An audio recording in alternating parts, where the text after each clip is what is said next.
Before the sun was challenged, Solaris waited. He had been waiting long before Conqor the Wrathful ever stepped toward the sanctum. The wards were already woven, not hastily, not in fear, but patiently, layered over days in quiet preparation. They were not meant to stop Conqor. Solaris knew better than that. They were meant to slow the consequences of what was coming, to keep the world from tearing itself apart once two ancient powers collided.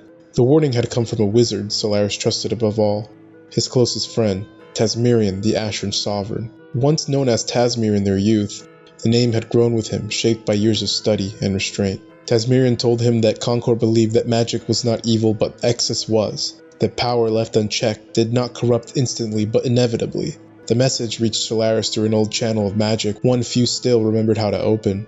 Tasmirian's voice was calm. That was what frightened Solaris the most. Solaris, Conqueror is coming. He's gone mad is what everyone thinks. There was destruction in the background, spells tearing through stone, lives ending too quickly. What everyone says, that grief broke him, that power twisted him, but I've seen into his mind. He believes in what he's doing. Solaris tightened his grip on his cane. He believes magic itself is the problem. Too many wizards, too many variables. Too many mistakes layered on top of one another. He thinks the world will only survive if there's one wheel guiding it. One wizard. The magic around Tasmirian surged violently. That's why he'll come for you last. Because you're the strongest. And also, because you've proved his belief wrong. You restrain yourself. You always have. I know you've always have. Tasmirian's voice softened. You could have ruled us all, Solaris. You chose not to. A sharp sound cut through the message. Pain followed. If I die, Tasmirian said calmly, do not call him insane. That's an excuse. Fight him as what he truly is. A belief. The message ended. Solaris did not move for a long time after that. He did not rage. He did not mourn. He waited. Because he knew Conqor would come. And when Conqor finally approached the sanctum, walking forward not in arrogance but in certainty, Solaris was ready. And already there waiting his arrival, and the destruction it might bring. The battle of Solaris and Conqor. Conqor moved first. In a swift attempt to disarm Solaris of his cane and prove his mastery by casting without restraint, Conqor surged forward, intent on extinguishing the light of the sun itself. He believed the cane was weakness. He believed the light required a vessel. He was wrong. The light of the sun needed no device to shine. Conqor engaged Solaris with immense might and unrestrained rage, and the air fractured as ancient knowledge clashed against ancient restraint. The world itself recoiled as the battle began. Conqor leaped towards Solaris, his form igniting into a massive green fireball meant to overwhelm and strip Solaris of control. But Solaris had already moved. He cast a violet light along his legs, launching himself higher than the fireball, while the purple energy absorbed and redirected the green flames beneath him. Conqor was forced to recoil, skidding away from the remnants of his own magic. In response, Conqor tore open a portal above Solaris and rained down spears of ice, each one screaming through the air with lethal intent. Solaris answered by cloaking himself in red light. Pain tore through his body as gravity seized him, and he fell at tremendous speed, knowing another counterattack would follow. As he fell, Solaris cast a vortex at light speed beneath Conqor, the distortion ripping at reality itself. Yet Conqor, wielding magic just as old, deflected the attack, twisting free from the pull.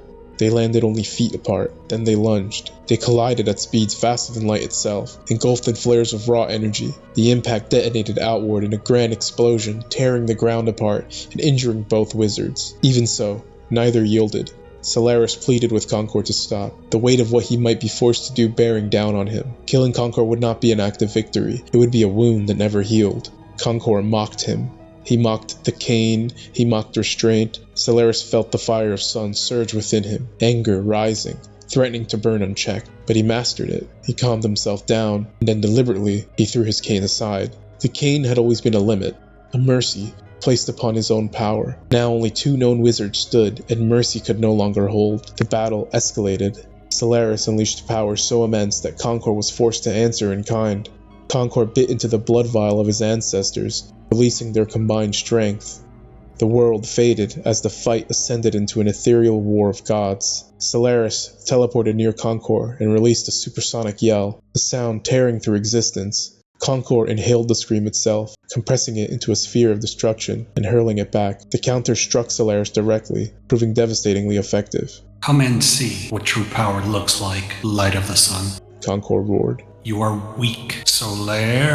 Conqor began before screaming as Solaris seized him, encasing him within a burning cube of fire. The cube shrank relentlessly as Conqor fought to escape. Solaris poured everything he could into it, spell after spell, ricocheting within the inferno. Magic burst from Solaris' eyes, his hands, even his breath, dark, ancient power flooding the prison without pause. Conqor screamed and unleashed his own supersonic yell, failing at first. His heart thundered. Fear touched him for the briefest moment. Then he screamed, again, this time encapsulating himself in a violently spinning sphere of purple aura, erupting from his pores. The rotation dissolved the cube. Solaris did not relent. He continued to hurl magic with the full might of the sun as Conqor retaliated. The two clashed, again like deities, their ancestors' power surging through them both. In a moment Solaris did not perceive. Conqor spat upward, launching a tiny drop of magic beyond the atmosphere. It was a spell even Solaris had never encountered. Then they closed again. Solaris seized Conqor and hurled molten lava upon him, exploiting Conqor's weakness to fire. Conqor struggled but could not break free. The unseen spell returned, silent, faster than extinction itself. Solaris didn't hear it.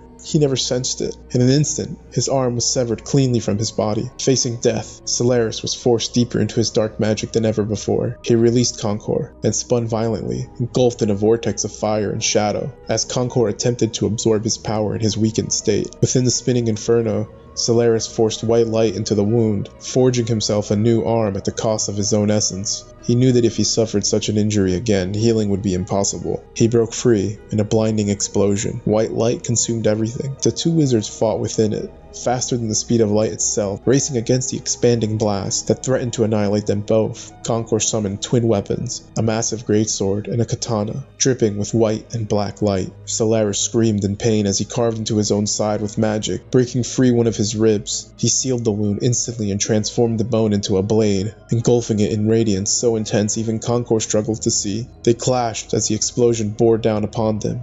Boom! The blast hurled them apart. Solaris absorbed the explosion, harnessing its destruction and channeling it towards Conqor, who attempted to absorb it in return. To save the world, Solaris sacrificed his arm again, accelerating his absorption and severely wounding Conqor. Conqor fell, broken but alive. Enough, Conqor. Do not make me do this. I will not find joy in ending your life. Conqor coughed blood and arose anyway. I do not wish to take the life of a brother wizard, Solaris said. but I will do what I must. You were the greatest wizard to ever challenge me, but the light of the sun was destined to die. Now feel the full force of the arcane occult. A tear fell from Solaris' eye. It was magic of his own creation. A final card. He explained it never had to be this way. He grasped the tear as it floated between his fingers, hurled it skyward, and engulfed his remaining arm in binding light. As the tear fell, with one final strike, he punched the tear toward Conqor. Conqor tried to conjure his spinning shield, but it was too late. Solaris encased himself in layered protections drawing directly from the sun. The world went dark, then it burned. The tear was a fragment of the sun itself that held the full force of the sun. Nearby villages vanished, nearby kingdoms erased. Conqor was defeated. Solaris survived. Broken, trembling, Solaris sat upon a rock, using his cane to hold himself upright. Silent tears fell as he stared into the aftermath of what he had done. He had paid the price, a price he did not want to pay.